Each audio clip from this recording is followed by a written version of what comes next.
Cerita kali ini tentang seorang gadis yang rela menikah dengan sahabat sang ayah demi baktinya untuk membayar hutang ayahnya. Hingga ia harus rela kehilangan janin yang belum sempat dilahirkannya untuk dijadikan tumbal. Sebut saja Dina. Ia sangat pasrah menuruti keinginan ayahnya untuk menikah dengan lelaki tua itu. Dia sudah beristri dan mempunyai seorang anak lelaki yang sebaya dengannya. Dina sendiri masih berusia 19 tahun. Namun di usianya sekarang, ia sudah resmi menjadi Nyonya Tomo, lelaki 45 tahun, kawan ayahnya. Ayahnya Dina ini seorang pemabuk berat dan tukang judi. Tak hayal hutang mereka menumpuk. Bahkan rumah yang mereka tempati akan segera disita oleh bank. Oleh karena itu, Tomo menawarkan bantuan kepada ayahnya Dina, tetapi dengan syarat Dina harus menikah dengannya. Setelah acara ijab kabul selesai, Dina diajak memasuki mobil abu-abu di depan rumah. Ibu menggeret koper dari dalam, berisikan semua perlengkapannya Dina yang akan pindah ke rumah Tomo. Dengan jelas, Dina melihat ayahnya tertawa lepas merangkul sahabatnya yang kini menjadi menantunya itu. Setelah berpamitan pada orang tuanya Dina, mereka berangkat menuju rumah Tomo. Mobil memasuki pintu gerbang yang besar yang telah dibuka oleh seorang satpam di depan. Rumah yang megah, bahkan taman di depan terlihat lebih besar dari ukuran rumahnya. Di depan rumah sudah menanti dua wanita dengan daster lusuh sembari membukukan badan. Dina, ini Mbak Ija. Kalau butuh apa-apa tinggal panggil dia, katanya sembari menunjuk salah seorang di antara mereka yang terlihat agak berumur, dilihat dari rambut putihnya. Pagi harinya Mbak Ija mengajak Dina menyusuri seluruh rumah, menunjukkan beberapa ruangan dan kamar. Pilar-pilar raksasa tersusun apik dengan ukiran naga yang meliuk. Lampu-lampu hias dan besar menghiasi plafon rumah seperti istana. Hingga di depan suatu pintu, Mbak Ija menyuruh Dina untuk berhenti. Pintunya dari kayu jati berwarna merah marun dengan sedikit ukiran seperti binatang yang aneh. Dina termangu diam. Ruangan ini khusus buat Pak Tomo, Mbak. Siapa aja nggak boleh masuk. Bahkan Bu Fani sebagai istri tuanya nggak boleh ngintip, Mbak. Jelas Mbak Ija membuat Dina penasaran. Emangnya ada apa di dalam, Mbak? Mbak Ija hanya menggeleng dan tersenyum. Dina mengerutkan kening mencoba ingin tahu. Ia lirik lagi pintu di depannya itu. Tiba-tiba saja pintu itu terasa suwung, sampai Dina bergidik ngeri. Mbak Ija segera menariknya kembali untuk melanjutkan turnya. Sampai akhirnya di belakang rumah, Dina menemukan Mbak Fani sedang duduk di kursi santai, sembari memegang buku dan serius membaca. Rambutnya dibiarkan tergerai tertiup angin pagi. Dagunya lancip, bibir agak tebal bawahnya. Terlihat seksi bagi sebagian orang. Meski umurnya sudah terlihat matang, ia cukup menawan. Dina pun menghampirinya dan ngobrol sebentar. Malamnya, malam Jumat Kliwon. Dina berada di kamar dan merasakan kerongkongannya telah kering. Ia beranjak dari kasur dan segera ke dapur untuk mengambil minum. Di dapur sudah ada Mbak Ija. Saat membuka kulkas, Dina melirik Mbak Ija sedang menata sesuatu di atas nampan.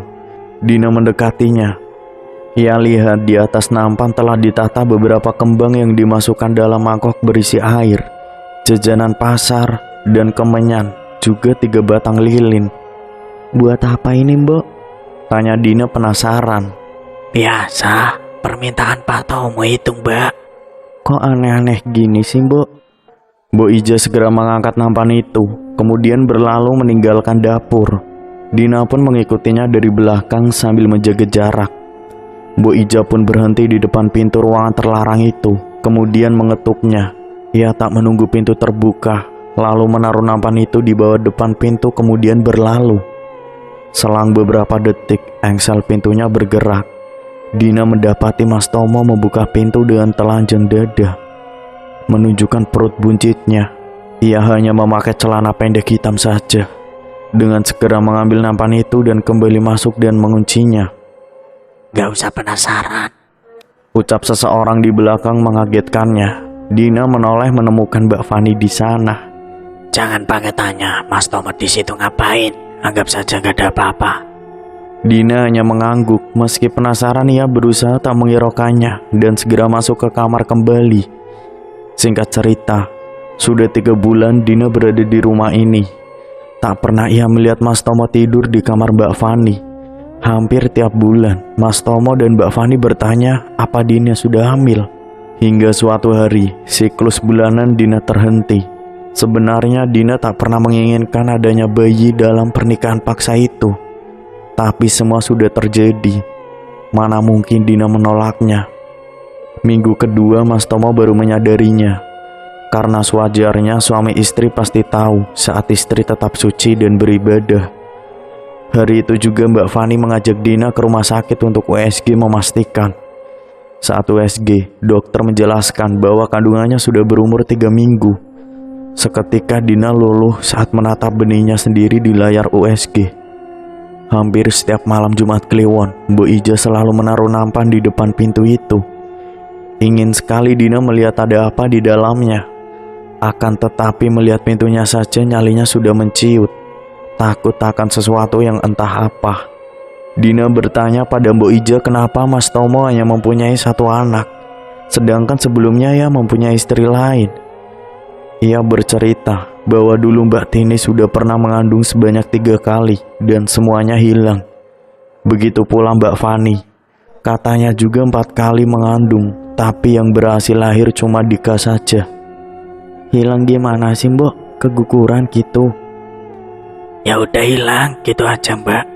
Seketika Dina mengelus pelan perutnya, takut mengalami hal yang sama seperti mereka. Seusai obrolan itu, Dina kembali melangkahkan kakinya ke kamar. Saat melewati ruangan terlarang itu, ia melihat pintunya sedikit terbuka. Dina coba mendekatinya ingin tahu apa yang ada di dalamnya. Dengan perlahan Dina mengarahkan kupingnya ke pintu untuk memastikan apa ada orang di dalamnya. Bau kemenyan menyeruak memenuhi hidungnya. Samar-samar Dina mendengar suara. Ia tajamkan pendengarannya, seperti terdengar suara erengan dan desahan di sana. Erengan itu semakin mengeras terdengar. Ia juga mendengar suara seperti monyet. Dina semakin mendekatkan telinga, sehingga pintunya yang tersentuh terbuka sedikit lebar lagi. Pintunya berderit membuat Dina kaget. Seketika itu pula kepala Mas Tomo menyembul di dalam.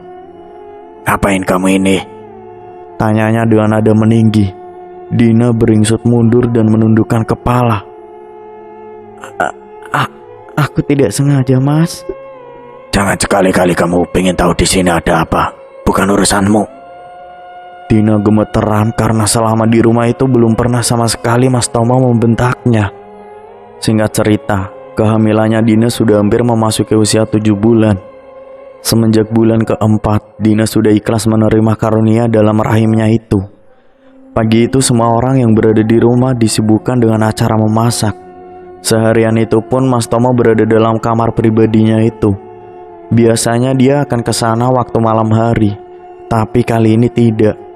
Dina sebenarnya begitu penasaran, tapi teringat saat Mas Tomo membentaknya kala itu, membuat Dina mengurungkan niatnya. Hari ini emangnya ada acara apa, Mbak? Tanya Dina ke Mbak Fani. Ini buat hajatanmu, soalnya udah 7 bulan. Hajatan gimana, Mbak? Kok nggak ada yang diundang? Orang tuaku bahkan nggak ngerti apa-apa. Aku kan udah pernah bilang, kalau kamu pengen hidup enak, harus nurut sama Mas Tomo. Ujarnya dalam nada tinggi. Dina hanya diam membuang muka dari hadapannya. Ia jelas tahu bahwa ada yang tak beres di rumah ini. Tapi kenapa semua orang sangat patuh pada Mas Tomo? Hanya karena uang mereka rela jadi budak, bahkan istrinya sendiri. Malam ini semua makanan sudah disajikan di atas tampah besar. Semua dijejer rapi oleh Mbok Ija di depan pintu kamar pribadi Mas Tomo. Entah, hasrat penasarannya Dina sudah menghilang. Ia bahkan tak ingin tahu apa yang mereka lakukan saat itu. Tiba-tiba kepalanya Dina terasa berat. Ia rebahkan badannya di atas kasur hingga terlelap. Dina bermimpi berada di suatu tempat yang luas dengan dikelilingi banyak sekali pepohonan. Dina mengedarkan pandangan, mencari tahu di mana ia berada. Tak ada siapapun yang bisa ditanyai. Tiba-tiba Dina mendengar suara gemeresak daun di samping. Ia beranikan diri untuk mendekati sumber suara itu. Saat ia sibakan dedaunan yang menjulur panjang, Dina terperanjat kaget menemukan makhluk dengan tangan yang panjang. Matanya cuma satu dengan lidah menjulur sampai ke dada. Rambutnya sedikit lebih ke botak. Payudaranya menggelantung hingga ke perut. Dia mengeluarkan tangannya yang panjang itu lalu memegang perutku. Jangan. Dina mencoba melepaskan tangan itu dari perutnya, tetapi tidak bisa. Bahkan genggamannya semakin erat ke pinggulnya. Tangan panjangnya melingkar berbelit-belit ke tubuh Dina, hingga ia tidak bisa bergerak lagi. Dina menangis jadi-jadinya sambil terus berteriak, "Tolong, tolong!" Sepertinya semua sia-sia, karena tak ada seorang pun ada di sini. Perlahan wajahnya mendekat ke perut Dina. Kemudian dengan cepat menjilatnya dengan lidah panjang dan kasarnya. Dina merasakan panas dan sakit yang amat sangat. Perutnya seperti dikoyak-koyak tanpa belas. Rasa sakit itu semakin menjalar. Dina juga tak kuat lagi berdiri. Tubuh sudah sangat lemas. Tapi makhluk itu tetap menjilat perutnya. Dina merasakannya, perutnya kini telah kempes. Dengan tenaga yang hampir habis, Dina meliriknya ke bawah. Ia menengadah. Mulutnya penuh dengan darah kental kehitaman, kemudian menyeringai. Bibirnya tertarik melebar hingga ke telinga. Nafas Dina tersengal-sengal karena ketakutan yang luar biasa. Kemudian gelap. Dina tersentak kaget dan bangun dengan keringat dingin memenuhi seluruh tubuhnya. Kemudian teringat mimpi seram itu lalu dengan cepat meraba perutnya. "Oh tidak!" Perutku menjadi rata. Apa yang terjadi? Mas Tomo. Seketika Mas Tomo masuk ke kamar dengan tergesa-gesa, kemudian duduk di samping Dina. Kenapa? Tanyanya. Sambil menangis, Dina tarik tangan Mas Tomo ke arah perutnya. "Anakmu hilang, Mas." Dina terisak memandangnya, tapi dia malah tersenyum bahagia. "Kamu kok malah seneng, Mas?" Tanya Dina heran. Udah tenang aja. Besok pagi diantar Mbak Fani ke rumah sakit biar dicek. Jawabnya enteng. Tanpa Dina ketahui, Mas Tomo di dalam kamar pribadinya itu telah bermandikan uang dan segala perhiasan. Ia tertawa girang sambil menghambur-hamburkan uangnya. Tanpa peduli Dina yang sangat terpukul. Paginya mereka berangkat ke rumah sakit. Saat di USG, dokter pun keheranan. Bagaimana mungkin sebulan yang lalu hasil check up-nya baik dan bayinya sehat. Tiba-tiba hari ini tak terlihat sedikit pun ada tanda bayi di rahim Dina. Bahkan dinding rahimnya bersih, tak seperti orang keguguran yang harus melakukan kuret untuk membersihkan darah yang tersisa. Dokter menanyakan, apakah Dina merasa sakit atau apa sebelumnya. Saat hendak menceritakan mimpinya, Mbak Fani menyela pembicaraan dengan berkata, "Iya dok, kemarin Dina bilang perutnya sakit luar biasa. Dia seharian keluar masuk ke kamar mandi," katanya sambil mencubit paha Dina. Dina hanya menelan ludah kemudian mengiyakannya. Dokter itu hanya mengangguk kemudian menuliskan sebuah resep obat. Setelahnya mereka keluar. Hari-hari Dina lalui dengan ratapan kesedihan karena kehilangan buah hati yang ia idam-idamkan. Malam ini dia duduk di sebelah jendela kamar, menatap indahnya rembulan. Saat pandangannya menatap lurus pohon mangga di depan, Dina melihat siluet bayangan seseorang. Kemudian perlahan dia menunjukkan ke wajahnya, sambil terus menatap Dina dengan senyuman menyeringai. Hingga saat sorot lampu mengenainya, Dina melihat sesosok monyet dengan gigi taring yang panjang. Perutnya buncit, kuku tangannya panjang hingga melingkar. Tak masuk akal. Mana ada binatang seperti itu. Rambut tubuhnya tak rata, seperti habis dicukur asal-asalan. Ia berjalan dengan menyeret tangannya yang panjang. Tiba-tiba Dina teringat mimpi malam itu. Saat menatap tangan panjangnya, nafasnya mulai memburu. Berkali-kali Dina menelan ludah. Dengan hati-hati, Dina melirik sambil memegang pucuk gorden. Sepertinya sudah tak ada apa-apa. Dina menghela nafas lega. "Intip apa? Hah?" Dina kaget memegang dada. Tanpa ia sadari, Mbak Fani sudah berada di depannya. Anu Mbak, aku kok kayak lihat monyet tapi aneh, mengerikan gitu, kata Dina sambil bergidik ngeri. Emang mencari kamu, soalnya udah hafal baumu.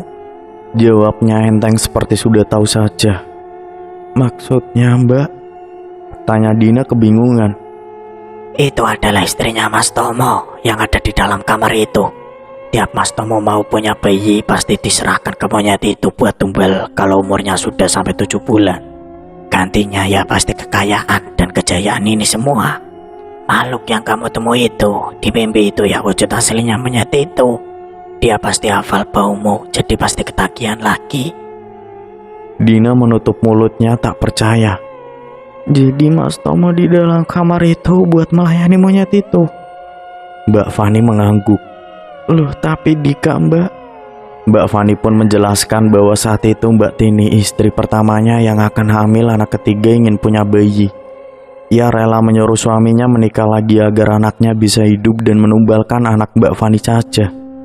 Semua sudah sesuai rencana, karena akhirnya mereka berdua hamil bebarengan. Hingga memasuki kandungan ke-7 bulan, Mas Tomo berkhianat padanya. Anak Mbak Fani dibiarkan hidup dan anaknya dijadikan tumbal. Karena telah jatuh cinta pada Mbak Fani, Mbak Tini marah luar biasa hingga akhirnya ia pergi meninggalkan rumah ini. Habis punya anak 3 itu ya, aku hamil lagi 3 kali, tapi 3-tiganya dibuat tumbal. Jadi kamu nyuruh Mas Tomo nikah sama aku biar bisa menumbalkan anakku Mbak? Yang menggeleng kemudian mengangguk. Dina tak mengerti maksudnya. Aslinya aku ya ogah berbagi suami, tapi umurku udah 37 tahun. Aku udah sampai permenopause, udah gak subur, jadi dokter udah nyatakan kalau aku gak bakal bisa hamil lagi. Ya Allah Mbak, terus sampai kapan kita hidup seperti ini? Mbak Fani menggeleng sekali lagi. Aku juga tidak tahu Din, aslinya aku udah capek, tapi aku yang gak pengen hidup miskin. Sejak hidup sama Mas Tomo, hidupku enak, semuanya keturutan. Udah jalanin, udah terlanjur nyebur gak bisa naik. Mereka pun saling pandang dan saling berpelukan meratapi nasib mereka berdua. 6 bulan sejak kehilangan anak pertama, Dina akhirnya bisa hamil kembali. Kali ini ia tak sebahagia dulu karena sudah tahu akhir dari riwayat bayinya. Bahkan Dina sempat berpikir untuk menggugurkannya saja. Seperti biasa, Mas Tomo bahagia mendengarnya, tapi tidak dengan dirinya. Dina memutar otak, kemudian berencana untuk membuat Mas Tomo jatuh cinta dengan dirinya agar tak rela menumbalkan anaknya nanti. Dina membuat dirinya yang selama ini cuek membalikan semua fakta yang ada. Ia tumpahkan seluruh perhatiannya pada Mas Tomo. Apapun Dina lakukan untuk membuatnya tergoda dan hanya melirik kepadanya. Mbak Fani pun mulai curiga dan tak suka. Ia sering memergoki Dina bercanda dan bermanja-manja pada Mas Tomo. Dina pun tak peduli. Yang ia mau hanya satu, menyelamatkan bayi yang ada di kandungannya. Hingga saat usia kandungannya 6 bulan, Dina memohon padanya. Ia terlihat mulai bimbang mengingat beberapa bulan ini Dina perhatian dengannya. Sayup-sayup Dina mendengar gesekan dedaunan di samping Mas Tomo. Tiba-tiba bau apek dan amis menyeruak di sekitar. Saat Dina mempertajam pandangan, Dina langsung dikejutkan dengan penampakan malam itu. Iya, monyet itu sudah berdiri di ujung sana menatap Mas Tomo dengan pandangan mengerikan. Dina tercekat diam tak berkedip. Mas Tomo pun mengikuti arah pandangannya Dina, kemudian berjingkat melihat penampakan itu. Ia seperti mengucapkan sesuatu. Mas Tomo terlihat begitu tegang, bibirnya gemetaran sambil mengangguk. Setelah melihat, Mas Tomo mengangguk dan ia pergi begitu saja. Bicara apa tadi itu Mas? Tanya Dina seketika. Sepertinya dia udah tahu kalau aku mulai ragu mau menumbalkan bayimu, Din. Terus gimana Mas? Kamu pengen punya anak dari kota? Lihat aja besok, aku sendiri bingung. Katanya sembari menaruh cangkir ke meja di depannya. Esoknya saat Dina membantu Mbok Ija di dapur, ia mendengar suara Mas Tomo berteriak-teriak di ruang tamu. Terdengar pula suara Mbak Fani mengoceh tak jelas dengan nada tinggi. Kemudian terdengar sesuatu yang pecah. Prak! Mbok Ija menatap Dina seakan bertanya. Dina pun hanya mengendikkan bahu. Segera Dina ikuti Mbok Ija ke ruang tamu. Dina melihat Mas Tomo duduk di sofa sedang terduduk sambil memegang kepalanya. Mbak Fani berdiri di depannya sembari menyilangkan dada.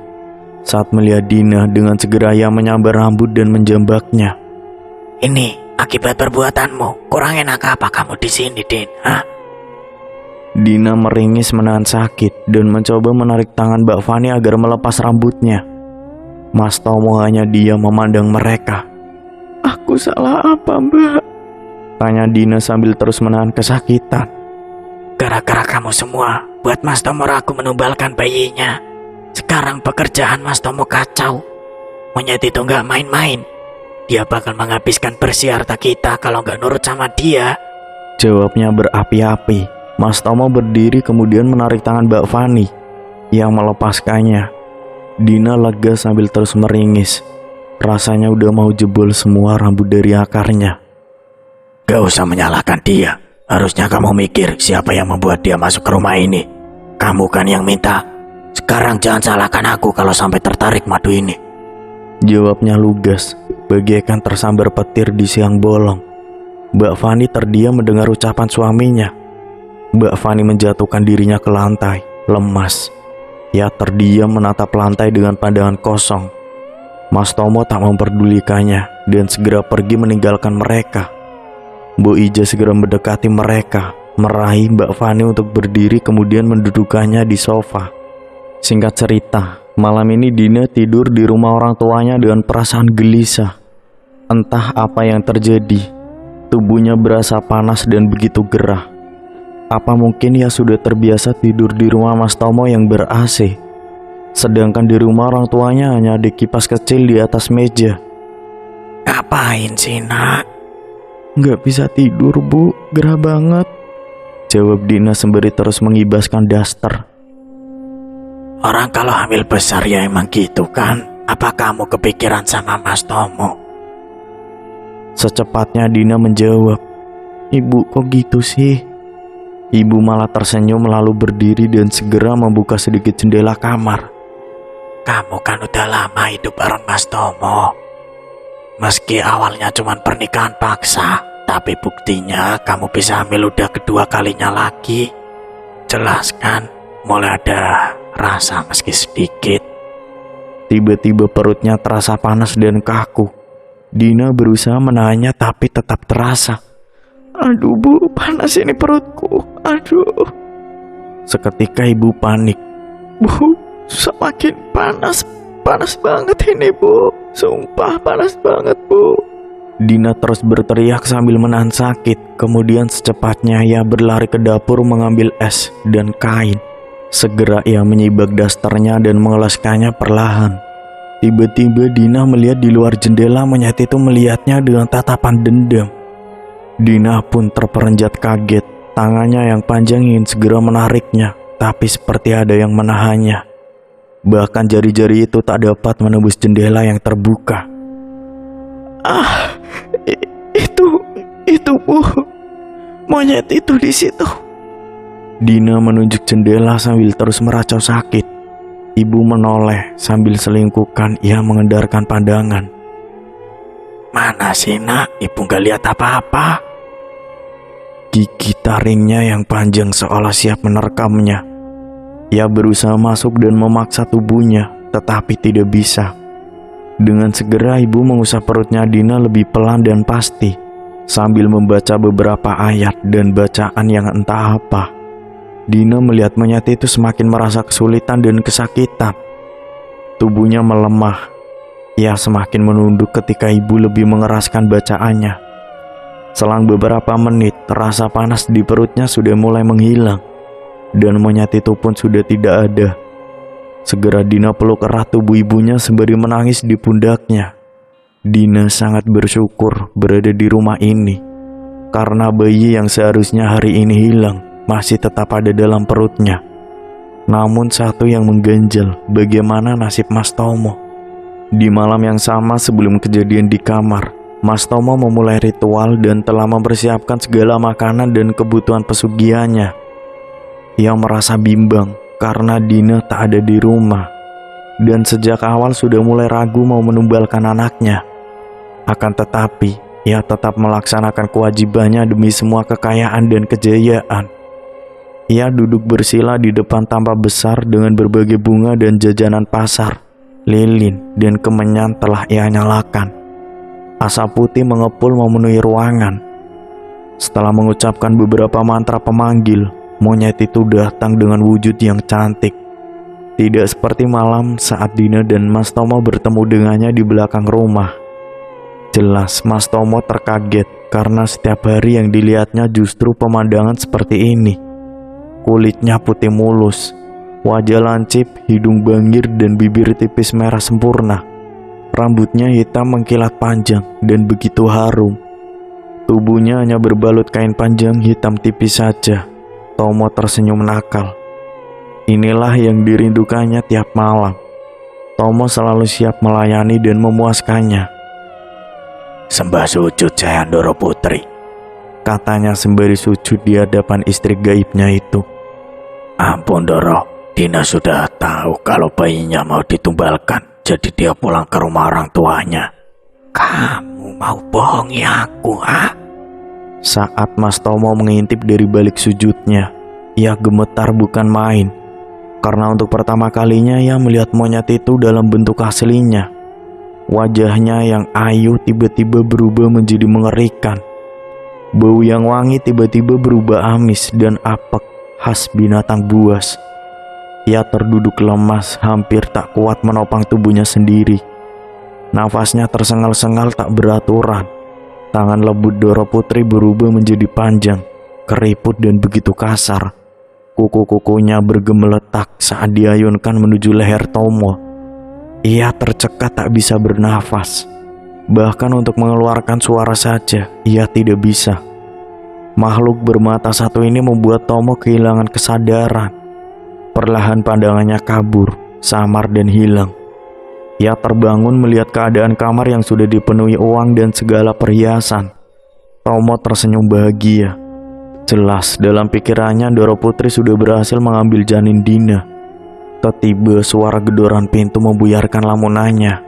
Ia berdiri melangkah untuk membuka pintu. Ditemukannya Mbok Ijo di sana dengan kekhawatiran yang luar biasa. Anu Pak, itu Mas Dika, katanya terbata-bata.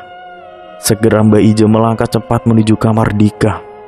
Ditunjukkannya Fani yang menangis histeris di dalam kamar sambil memeluk tubuh Dika yang kaku. Matanya melotot dan mulutnya terbuka. Tomo melangkah mendekati keduanya. Ia memegang tangan Dika, memastikan nadi di pergelangannya tak bergerak sedikit pun. Jantung Tomo serasa berhenti berdetak. Ia tak percaya anaknya telah tiada. Sambil terus terisak, Fani memukul-mukul tubuh Tomo tanpa ampun. Gara-gara kamu Mas semua ini, puas kamu membunuh anakmu sendiri. Tomo menerima segala pukulan dari Fani tanpa menolak dan membalas. Ia membiarkan istrinya menumpahkan segala kekesalannya. Ia menangis melihat anaknya yang sudah berusia 21 tahun telah kehilangan nyawa akibat perbuatannya. Menyesal sudah pasti. Kini baginya harta yang ia dapat tak sebanding dengan kehilangan nyawa anak semata wayangnya. Ia memang beberapa kali punya anak, tetapi sebelum hendak dilahirkan, semua anaknya telah hilang. Hingga tak pernah sekalipun ia menyesalinya, karena memang tak pernah bertemu dengan mereka.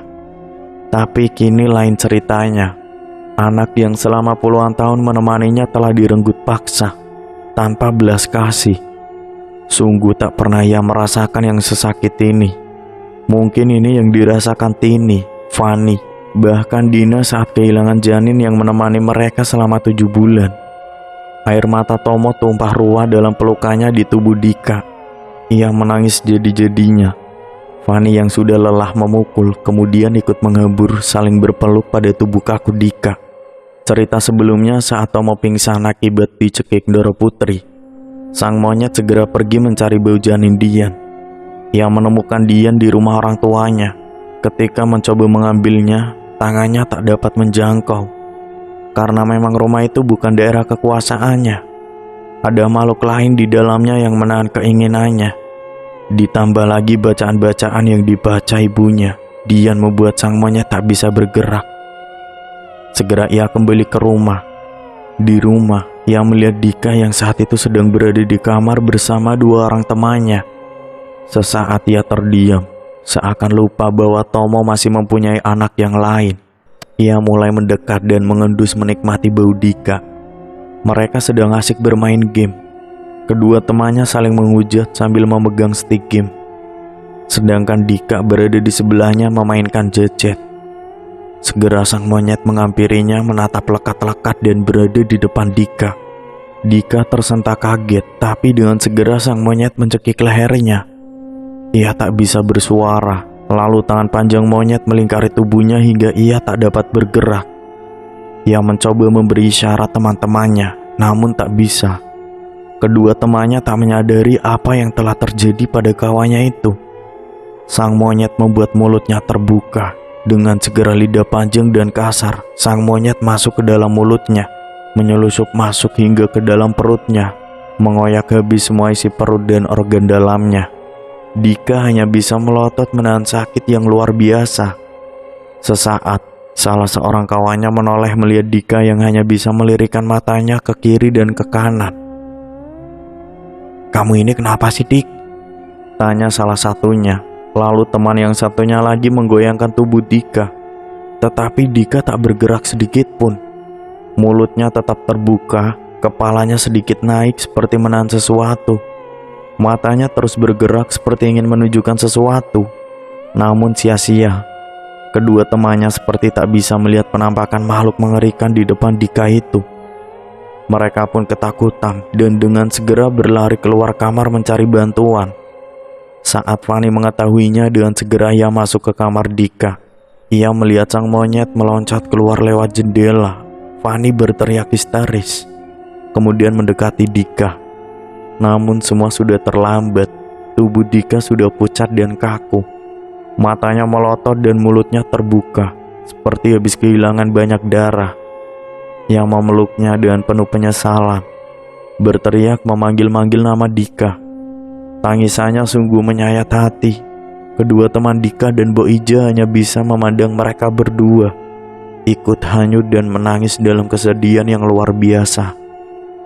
Keesokan harinya, Dina yang sedang di dapur bersama ibu dikejutkan oleh kedatangan Bo Ija yang menangis terseduh-seduh. "Ada apa sih, Mbok?" Bo Ija tetap tenggelam dalam tangisnya. Sambil terisak, ia menceritakan semua yang terjadi di rumah malam itu. Bo Ija sangat terpukul karena sejak kecil dialah yang merawat Dika. Ia sudah menganggap Dika seperti anaknya sendiri. Tiba-tiba harus kehilangan dia dengan cara yang sungguh tak wajar. "Udah tahu kan, Bo, rasanya kehilangan anak?" Bo Ija mengangguk mengiyakan. Ia memeluk Dina dengan penuh kesedihan, larut dalam tangis yang mengiris. "Terus sekarang gimana lagi? Apa mau diteruskan lagi kelakuannya Mas Tomo itu?" Udah, semoga saja segera sadar. Timpal ibu menutup perbincangan mereka. Sebulan setelah kematian Dika, Tomo baru datang menemui Dina. Saat di depan rumah, Dina melihat ayah dan Tomo terlibat adu mulut, saling mencaci dan menuding. Tetangga dan beberapa orang lewat terhenti melihat pertengkaran itu. Akhirnya keduanya pun berhenti saat ibu datang menengahi mereka. "Udah cukup kamu ganggu anakku. Biar ku rawat sendiri calon cucuku. Gak usah kesini-kesini lagi kamu," bentak ayah pada Tomo berapi-api. "Justru aku kesini nih mau pamit sama anak istriku," jawab Tomo tak kalah emosi. Dina yang berada di dalam kamar sudah tak tahan lagi. Segera ia menemui Mas Tomo di ruang tamu. "Pamit mau kemana, Mas?" Mas Tomo menolehkan pandangannya kepada Dina.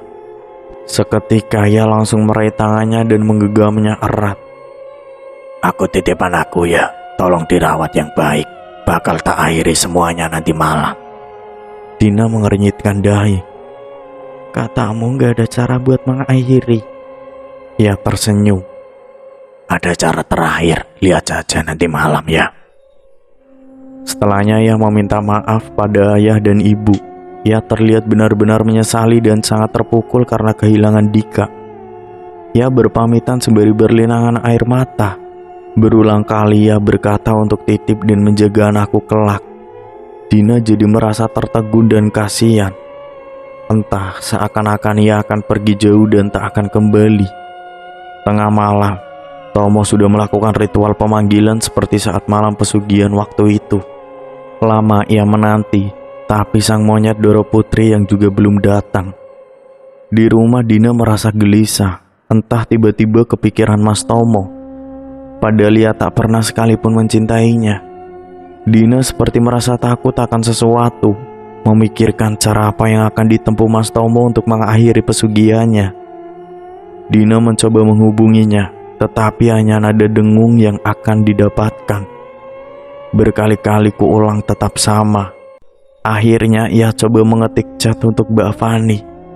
Mbak, Mas Tomo di mana? Lama ia tak membalas. Mungkin sudah tidur karena memang waktu menunjukkan pukul jam 12:15 malam.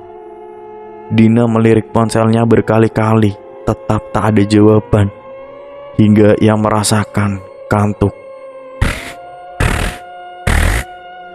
Ponsel bergetar mengagetkanku. Mas Tomo gak ada di kamarnya, ngapain kamu malam-malam nyariin? Mbak, tolong cari Mas Tomo. Aku punya firasat gak enak soalnya tadi habis pamitan sama aku. Setelah Dina mengetik itu, Mbak Fani tak membalas lagi. Dina yakin dia sama khawatirnya dengannya dan segera mencari keberadaan Mas Tomo. Di dalam kamar pribadinya, Tomo terus merapalkan mantranya lebih keras lagi. Hingga sekitar 1 jam ia menunggu sang monyet baru datang dengan wujud ayu dengan segala keanggunannya. Kenapa kamu panggil aku? Bukannya masih sebulan yang lalu aku udah dapat 3. Sambil mengatupkan kedua telapak tangannya di atas kepala, Tomo berkata, Doro Putri, aku udah siap mengakhiri semuanya. Cukup sampai di sini. Sang monyet pun tertawa. Udah yakin sampai di sini saja? Tomo mengangguk yakin. Ia sudah siap atas segala konsekuensinya. Perjanjian yang pernah diawali harus pula diakhiri. Kesepakatan dari awal adalah Tomo akan hidup mewah dengan segala kekayaan dan hidup kekal. Asal dalam 5 tahunan ada tumbal bayi dari benih Tomo. Kini Tomo sudah lelah hidup seperti itu. Keinginannya sudah diambang batas. Tak peduli lagi akan segala kemewahan dan pangkat tinggi. Ia tak ingin lagi menyakiti wanita untuk diambil paksa janinnya.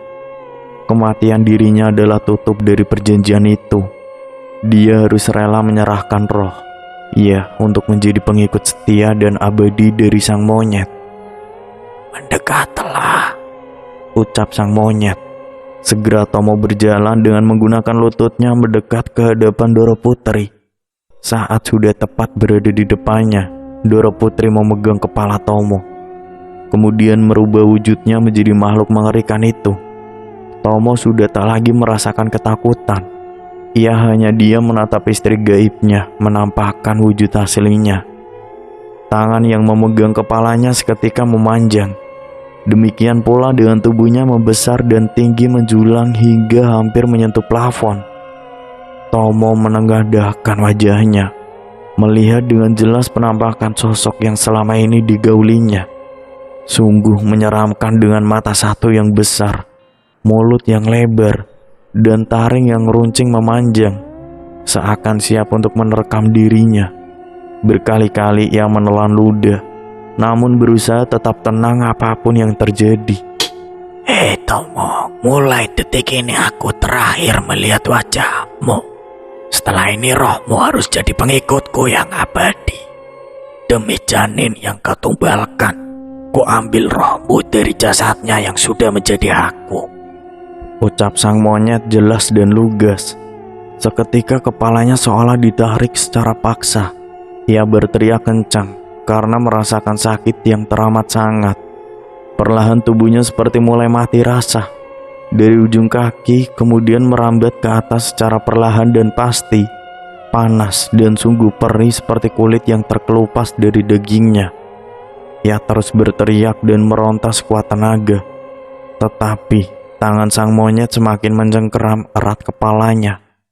Ia seakan merasa kini tulang belulangnya telah remuk. Tubuhnya melemah. Jiwanya hanya tinggal separuh lagi. Sakit teramat sakit.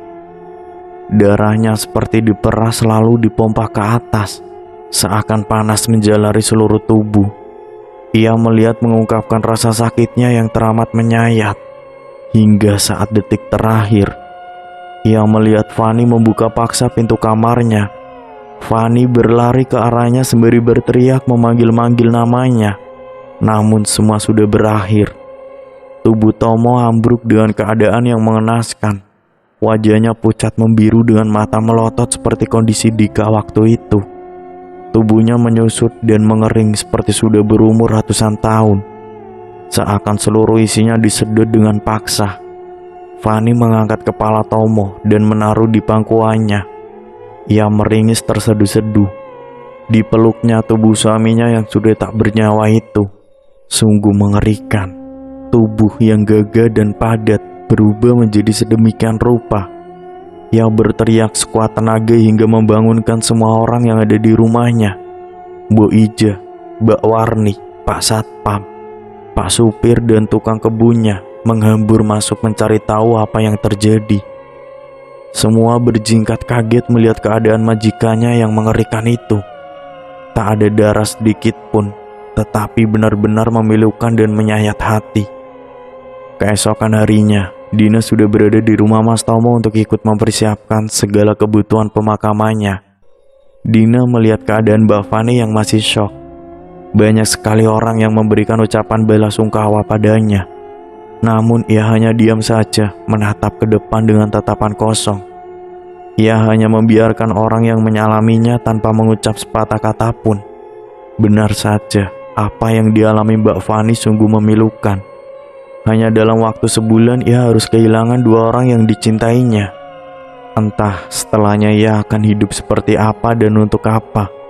Tak akan ada lagi semangat baginya.